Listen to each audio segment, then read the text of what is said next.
Greetings, this is Ron Smalek, and I'm reading Catching Fire. This is the second book in the Hunger Games trilogy by Suzanne Collins. I'm reading the book and giving you my thoughts on each chapter in groups of two. Hope you enjoy.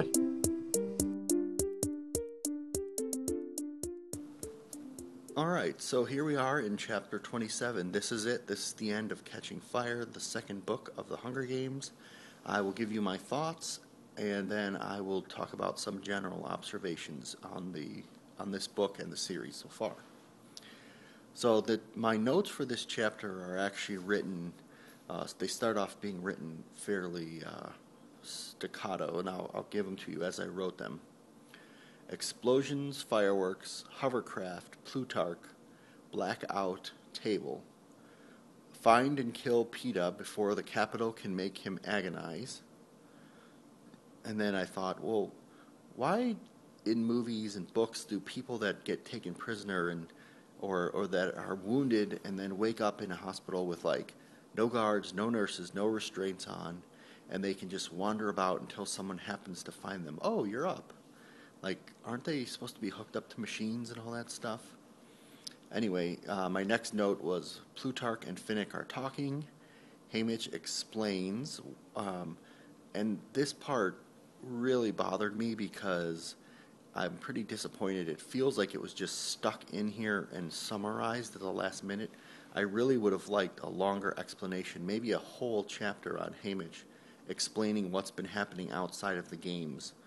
And I hope that the movie actually intertwines these things and shows more of the uprising like they did in the first movie. At the end, we find out that District 13 is real, and they actually do have some power, or I should say some technology at their disposal. Apparently they've been working with the other districts on an uprising for a while. We do find out that Johanna, she was actually cutting Katniss's arm, and she was doing that because she was cutting the tracker out of her arm. We find out that Peeta, Johanna, and Enobaria are captured by the Capitol, which is interesting. And then Katniss basically realizes, Haymitch has really been lying to her all along. She's just been a pawn in this bigger thing, first by the Capitol, now by Haymitch. So she attacks him, and she's clawing at him with her fingernails, cutting his face, but it seems to say that she hits his eye. So it'd be interesting to see if Haymitch is wearing an eye patch in the next book. After this, Katniss basically just emotionally shuts down for a while. She's just out of it. She's given up the will to live until she sees Gale, who appears, and he's burned and he's injured, and basically, confirms everything that's going on and tells her, there is no more District 12. It's basically been bombed out of existence. So obviously we are all on our way to District 13. So that's it. That's the end of Catching Fire. I did enjoy the book overall. There were a few chapters that I liked more than others. I think I would have liked the games to be a little bit longer, but, I understand. I have to say, overall, throughout the series, Katniss is just a well-defined character. I really like the way that her story is being told now, and I really like the attention to detail that Suzanne Collins has taken throughout. Every book, every other chapter has a small item that gets described as being important in Katniss's perception, and all of the chapters, end on a nice cliffhanger, etc. I really don't have any idea what's going to happen in Mockingjay. I mean, I can speculate on probably 10 different things, but I don't have a real gut feeling as to what's going to happen. This book had periods where we did some pretty big time jumps, and I hope that they don't do that in the next book. I hope that it's pretty much just continuing day for day where we left off. I'm fairly certain there's not going to be another Hunger Games in Book 13, which is somewhat sad, but I think that is best for the story. The only thing I could think of where there might be one is if somehow Katniss gets challenged to compete in a game in order to free Peeta and Enobaria.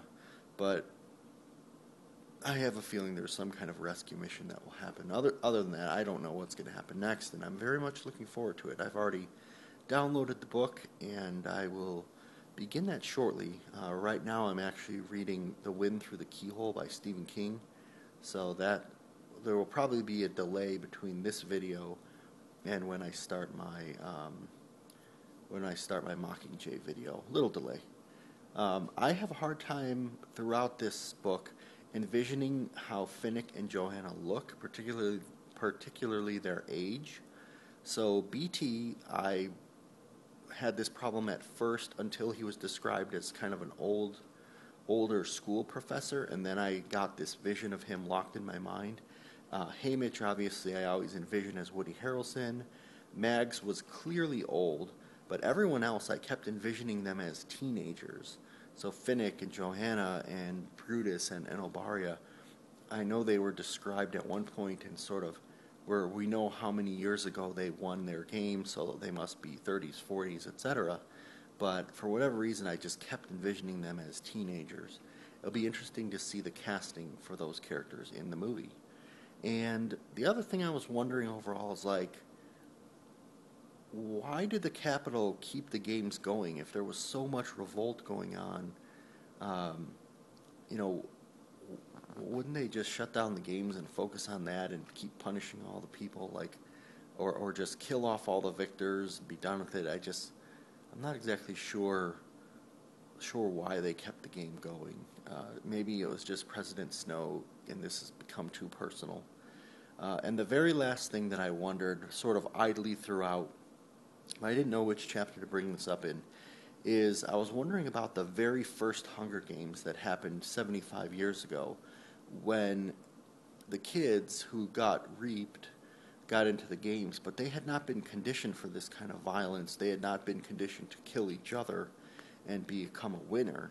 So, like, there were no careers. There were no kids who had been trained for their whole life.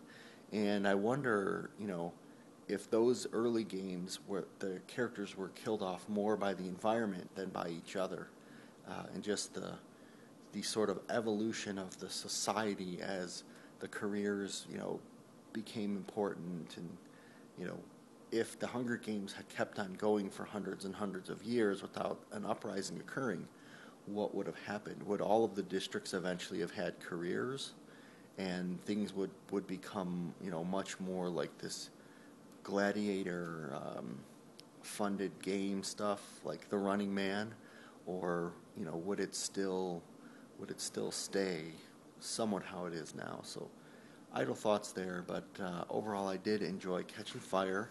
Thank you for those of you who stuck with me and listened to this, and for anyone who found these videos months or years after this is recorded. I suspect people will maybe be searching these videos whenever Catching Fire, the movie, actually comes out. But let me know what you think. I will always be interested in your comments, and I will see you in Mockingjay.